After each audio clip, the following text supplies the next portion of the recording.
Voilà. Bonjour, bonsoir, ça dépend de l'ère à laquelle vous nous suivez de partout. Très chers abonnés, nous sommes là une fois de plus, message. La situation qui se passe en République démocratique du Congo. Mesdames et messieurs, Bunagana en feu. Ouais, Bunagana et Pelimoto, je vous dis. Les Wazalendo ont attaqué plusieurs positions. Il y a M23.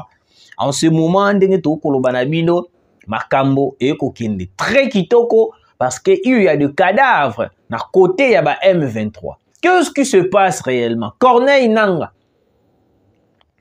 Abalukeli Kagame. Corneille Nanga, Nabatonae. Bakomi ko s'imposer contre Kagame, on va en parler.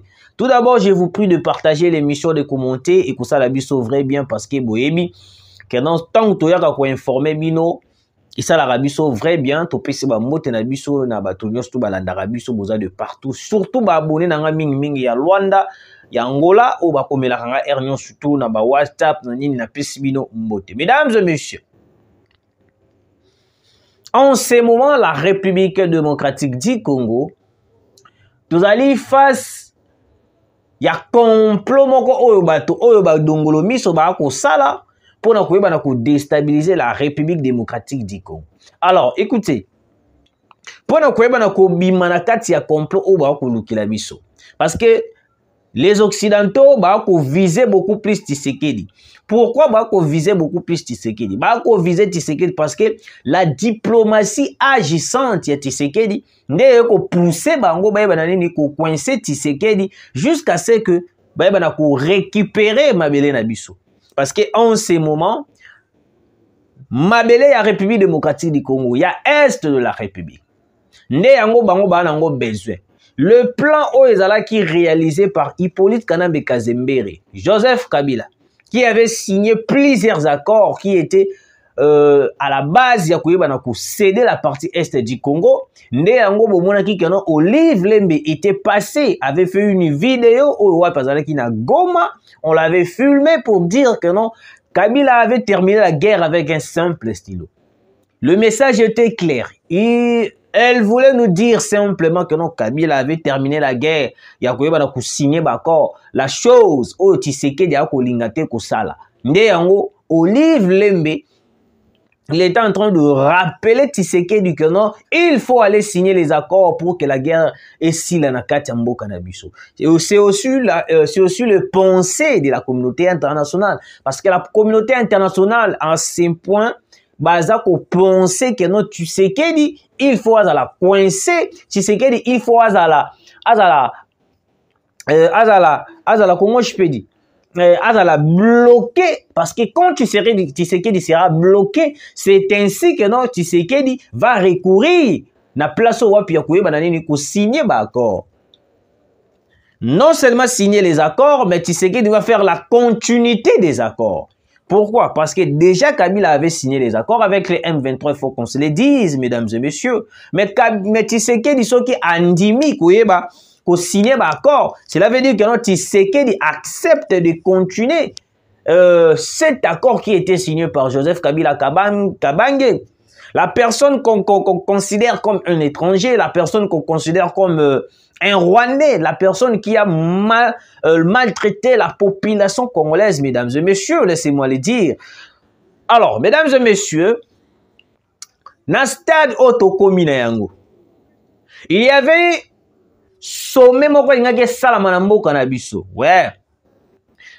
Sommet wana to organisation na ingake salama na mboka na biso, on avait dénoncé pour que le président de la République, Félix Antoine Tshisekedi, aille boycotter, aille rejeter totalement à 100% dans l'organisation au bas qu'on prépare. Parce que le plan aujourd'hui, les Américains, les Occidentaux entiers, babongisi plan moko pour la koyeba na nini ko sangana tout le pays voisin qui nous entoure pour na été déstabiliser le Congo. Déstabiliser le Congo. Le rôle là-bas qu'on comprendre déjà que Tshisekedi est en train de résister. Surtout au bango ba ko lobanae. Tshisekedi est en train de résister. Tshisekedi est en train de résister. Ba komi siko na niveau habité. Ah, il komi kaka to bloquer Tshisekedi, to coincer Tshisekedi. Pour azala sous satan na place mon côté ya koyeba na ko kimela. Alors mesdames et messieurs, massa sebeti na Bunagana. Massa sebeti na Bunagana. Le Wazalendo bazali ba patriotes congolais. Le Wazalendo bazwaki décision d'anéantir tout le M23 au Wazali na mboka na biso. Y compris le IPDF, le RDF. Parce qu'en ce moment, le M23 bazali bango morote. Baza accompagné avec l'armée rwandaise. Na kata l'armée rwandaise bazana AFC. À part AFC, bazali sous na IPDF, l'armée ougandaise. Nde yango boko mona force signant surtout wana oye kusala manakati ya M23. Et puis chose grave, eux ils ont été renforcés par Royaume-Uni. Batinilaki bango ba mercenaires britanniques pour renforcer ma position à bango. Alors en ce moment où je vous parle, mesdames et messieurs, Massa c'est tout près de Bunagana. Le FRDC, le Wazalendo veulent à tout prix récupérer Bunagana. Bunagana o ezalaki encerclé, ezalaki ezwamaki, ça fait temps ebele et pas ya maboko ya ba M23. Dernièrement, vous avez vu, j'avais parlé d'une actualité au Wapi. Le M23 ont commencé à faire la publicité à Kolobakanote, Bunagana, Koutou Courant et Koti, mais n'engeni na province ya Yemoro président, ni Koti de le M23. Je vous ai toujours dit, mesdames et messieurs, là où il y a la population, le gouvernement a droit à protéger la population. Il n'est pas question que non, la population azali kuna, la rebelle azali kuna, population azali kuna, il faut priver la population abisso et l'oko parce qu'il y a des rebelles. Non, mesdames et messieurs. Notre population, ils a payé na Bunagana. Alors, vu que notre population, ils a payé na Bunagana, il est hors de question de priver bango maï, de priver bango courant. Contrairement à tous ceux qui se disent, oh bah M23 bah kouya ko ça la propagande awa. Les M23 sont en train de dire que oh t'es courant et continue à Bunagana grâce na biso moro. C'est faux, mesdames et messieurs. C'est faux, je vous dis. En ce moment, vu que Massa c'est ko beta na Bunagana, match eza ya ko baluka. Kagame sikoa komi ko comprendre la force oh ya FRDC. Kagame pensait peut-être que non, l'armée congolaise ezali armée oyo ezalaka na tangu ya Hippolyte Kanambe Kazembe parce que l'armée oyo ezalaka avec Joseph Kabila ezalaki armée moko morte, excusez-moi, ezalaki armée moko ekufa. Lelo grâce à président de la République, nous avons retrouvé l'armée qu'il faut. Oyo wapi tozo mona ndengeni to pour récupérer ba village ebele, ba cité ebele grâce au Wazalendo et le FRDC. Ce qu'on a mis mesdames et messieurs. Massa c'est grave tout près de Bunagana, à quelques kilomètres de Bunagana. Le M23 en débandade. Wazalendo ba récupérer Bunagana. Parce qu'en ce moment, Corneille Nangaa est en train de se révolter contre Paul Kagame. Là, on va développer. Tout d'abord, terminons d'abord Bunagana. Pourquoi Massa c'est na Bunagana? Le président de la République, Félix Antoine Tshisekedi, il avait compris totalement la complicité de plusieurs pays au sein du M23. Premier pays. Oyo wapi to remarqué qui izalaki nani? Ouganda. À part Ouganda, to yaki ko remarqué les sous pays nini? Kenya. À part Kenya, na miniti oyoyo. J'espère que certaines personnes bolanda qui be mission auto celle qui dans la chaîne. Il y a maintenant en séjour la complicité et puis Kobakisama ya pays mususu ezali Centrafrique. Centrafrique aujourd'hui ba komi ko attaquer biso na côté ya ba Ouele. Bango pe nyonso to wana ba sangani balobi non, il faut attaquer la RDC. Pourquoi attaquer la RDC en ce moment? C'est un complot où les Américains vandi balobi non, cette fois-ci il faut anéantir Tshisekedi parce que Tshisekedi est en train de résister à toute pression de la communauté internationale, mesdames et messieurs. Je vous dis, Plamedi, Mesdames et messieurs,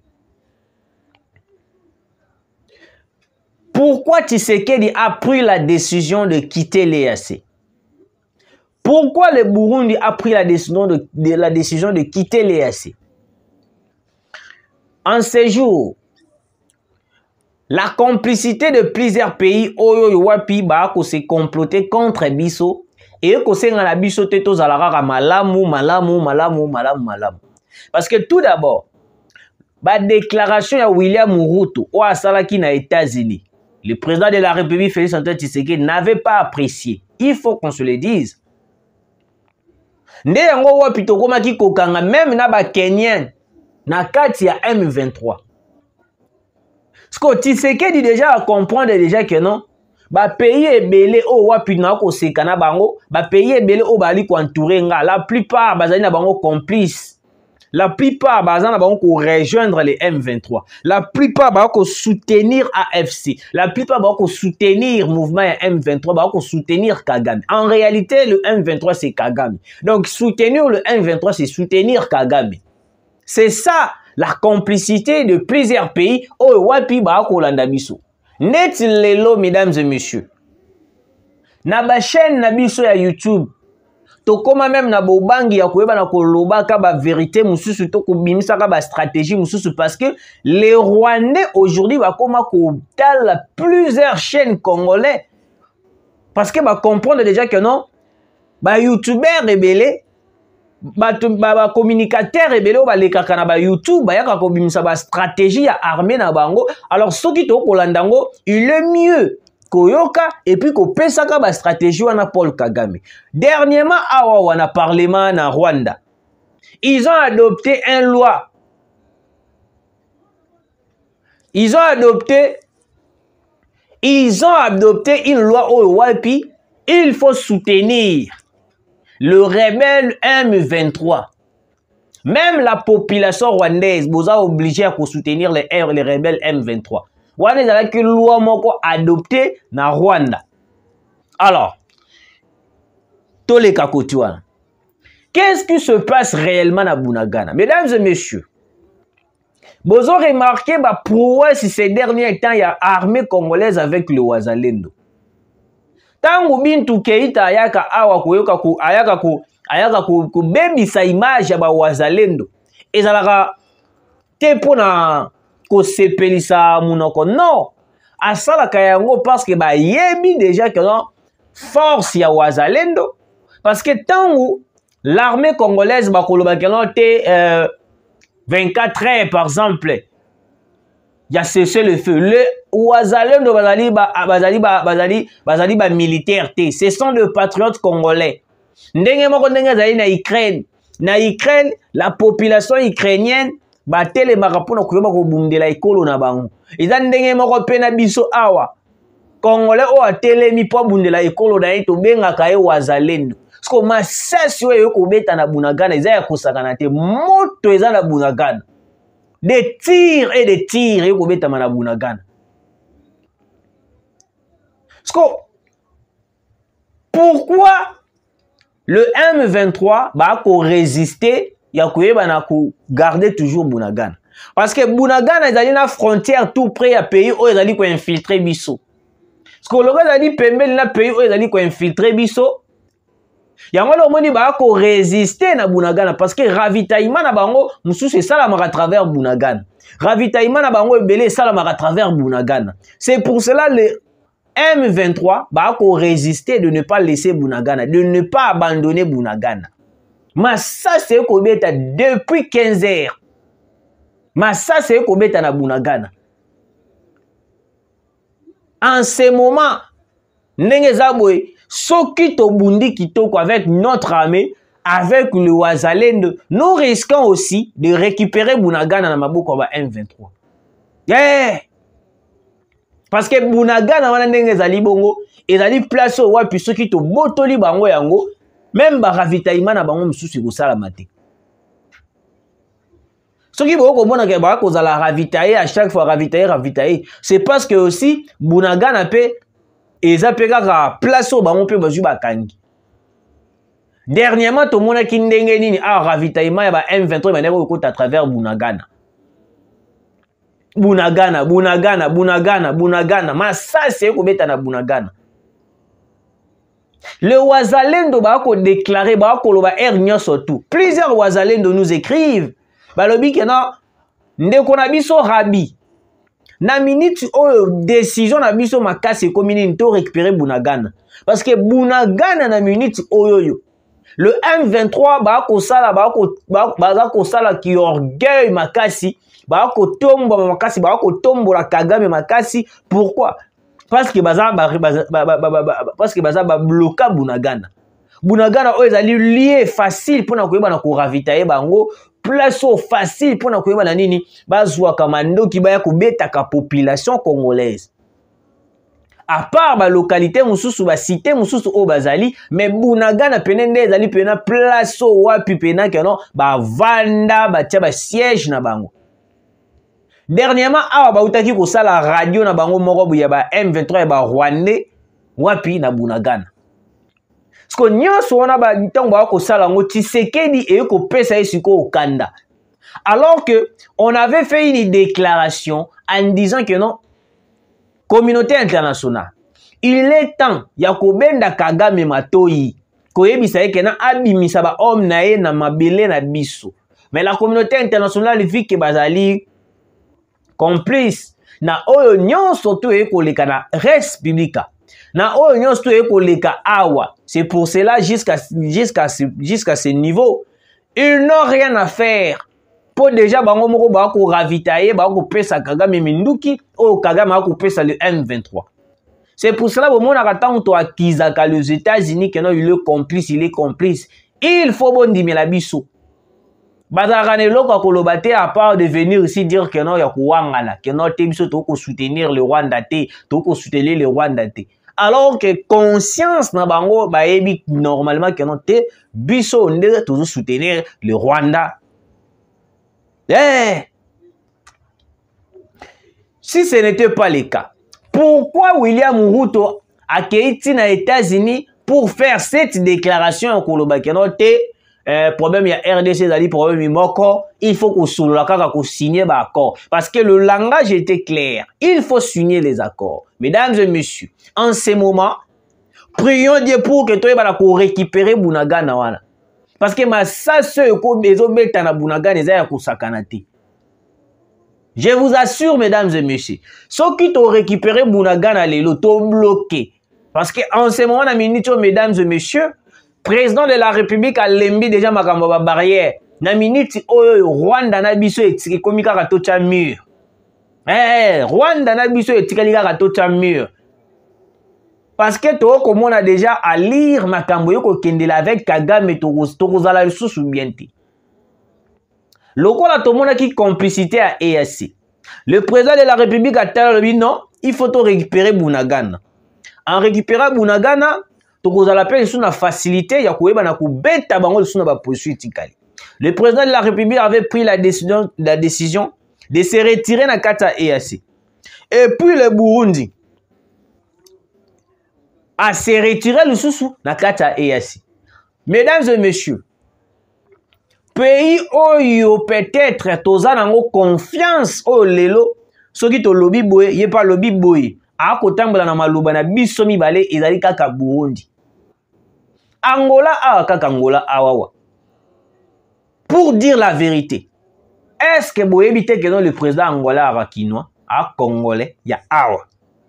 Et puis d'après nos informations, il se peut que le président Angola Ali Moulouba.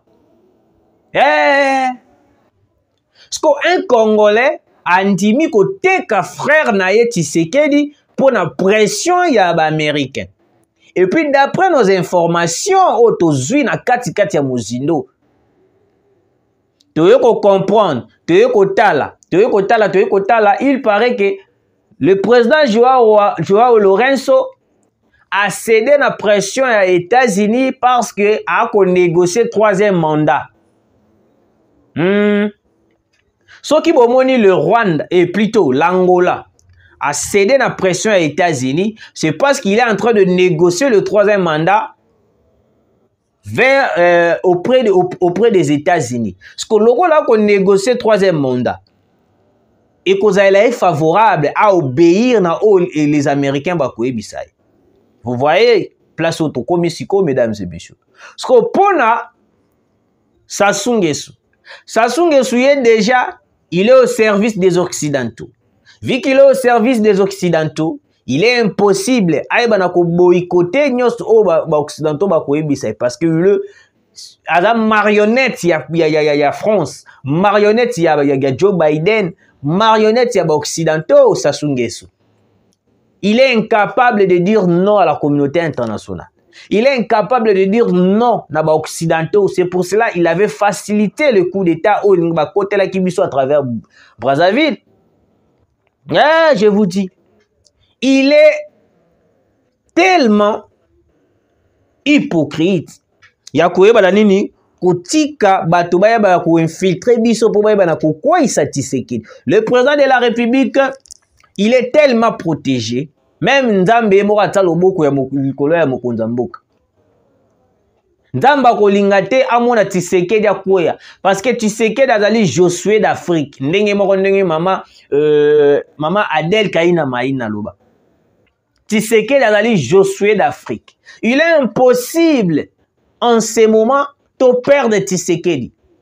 Il est protégé par Dieu, il est protégé par la population congolaise. Mesdames et messieurs, tout dans la deuxième sujet na biso. Mesdames et messieurs, qu'est-ce qui se passe entre Corneille Nangaa et Paul Kagame? Mesdames et messieurs, qu'on travaille dans le régime, il y a Hippolyte Kanambe Kazemere, et Zali qu'on travaille dans le régime, il y a ba traître. Moïse Katumbi s'est rebellé contre Joseph Kabila. Il y a kozui ba minéré à Batou, pouf, le dossier na Mupanzi. En ce moment, Corneille Nangaa a moni déjà makambo ndenge ali ko kendele. Yepe alingia sala nini akoma ko diriger. Dernièrement, il y avait des discussions. Oh wapi Corneille Nangaa vis-à-vis à Bertrand Bisimwa.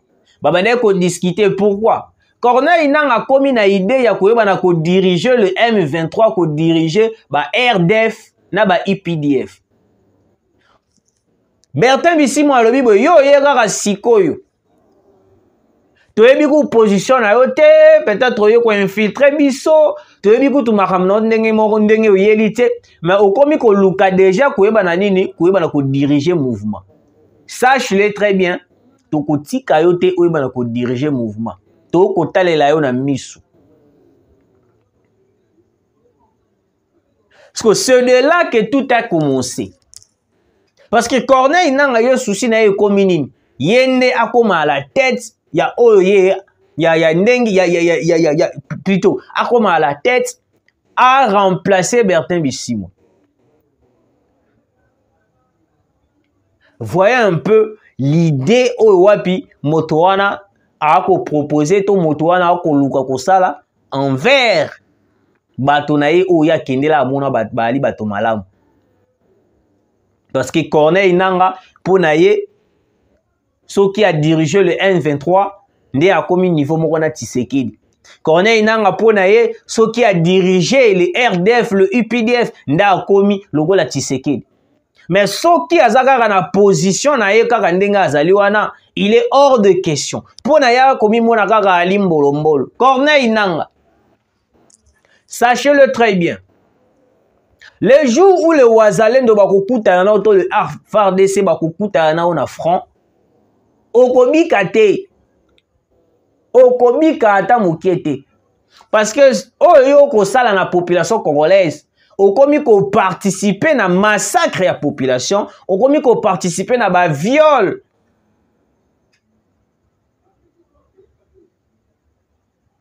Alors, il est impossible que notre tique la Corneille Nangaa a ko luka stratégie nyoso tu. Corneille Nangaa a ko luka ba méthode nyoso tu. Ndenge nini akoki ko sala ba dossier na ye, ndenge nini akoki ko sala ba makambo na ye, parce qu'en ce moment, mesdames et messieurs, Corneille Nangaa a kota la place nini où ya koki ko déstabiliser pour ya à la tête il y a M23. Alors qu'est-ce qui se passe? Il avait, d'après les informations Batindeli Biso, Corneille Nangaa avait demandé à Paul Kagame que a comme à la tête de M23. Parce que Paul Kagame a tala lobi mais yo yega sikoyo. Ndenge ni tokoki ko pesa la tête de M23. Directement Corneille Nangaa il a commencé à rejeter la décision sur Paul Kagame. Donc, je vous dis, Corneille Nangaa a pas créé plan na ye. Ndenga dans la AFC, il pas créé mouvement na ye de côté, il pas comme na ngambu na ye. Parce que il pour na ye zanini que non te ngapingandi na kuma ko diriger bango parce que ngaba ko bando ko diriger ngate boye. C'est ça. Parce que tant que vous dirigé pas Bertrand Bisimwa, vous dirigé pas Lubanaye pas Willy Ngoma, vous dirigé pas Batukingani, vous dirigé pas Batukingani, yé pour na muteme ko simbata mukiete. Donc pour na Corneille Nangaa ko mona muteme ko simbata mukiete. Donc il cherche à tout prix à toujours à la tête, à toujours ko diriger, à toujours sera lobby be batu bayoki, sera lobby be batu bayoki. Mais monsieur Corneille Nangaa pourquoi aux autres à tout prix qu'on clouer, qu'on creuser tombe na yo avant même que non au comme na ba âge moko boy. Parce que na minute o maramdenge ko kindela avec Tshisekedi. Le jour où to kanga Corneille Nangaa na maboko, c'est le jour là à subir peine de mort. À subir peine de mort, je vous dis. Il est hors de question te bana ko continuer na ba bêtise parce que on l'a toroyi ko benga ngo bêtise. Toro benga ngo bêtise ya bêtise.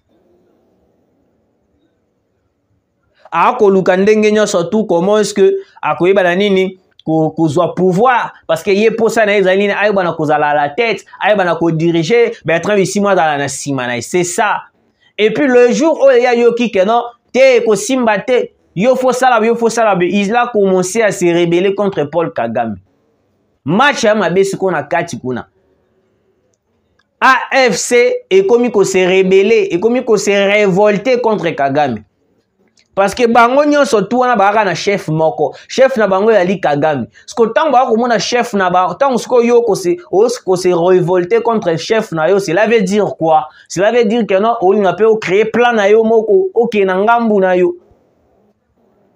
Peut-être c'est l'idée de la communauté internationale, moi je pense. Parce que la communauté internationale, bah cause un souci nini, groupe il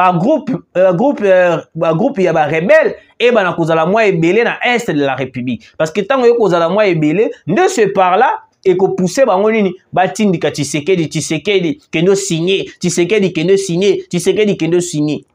Hors de question, on ne va pas signer un accord avec le M23, ni même avec Paul Kagame.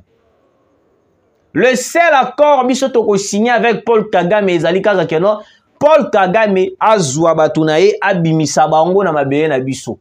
Nde biso toko sola ce qu'on a Paul Kagame. Condition moko Tshisekedi appelle ça Paul Kagame. Il a le roi piège batio na singa na mutu.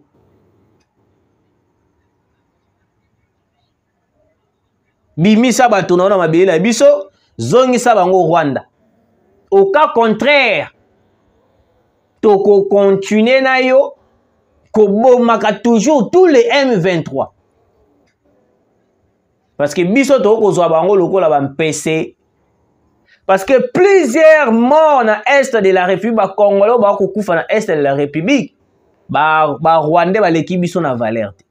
Vu que aussi la communauté internationale bazali pour le Rwanda, bazali ko soutenir le Rwanda, bazali ko tala Rwanda, ba ko renforcer Rwanda. Ndenge moko na Royaume-Uni batindeli Paul Kagame ba mercenaires britanniques pour ba ko renforcer les M23. Pensez un peu à ça, mesdames et messieurs. Notre pays est face à un danger. Oh wapi, les Occidentaux,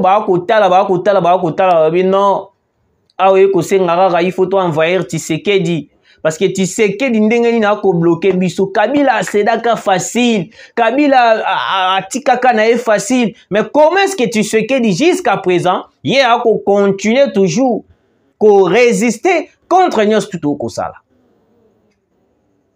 Mesdames et messieurs, merci de nous avoir suivis. Tukutani Mbalasima.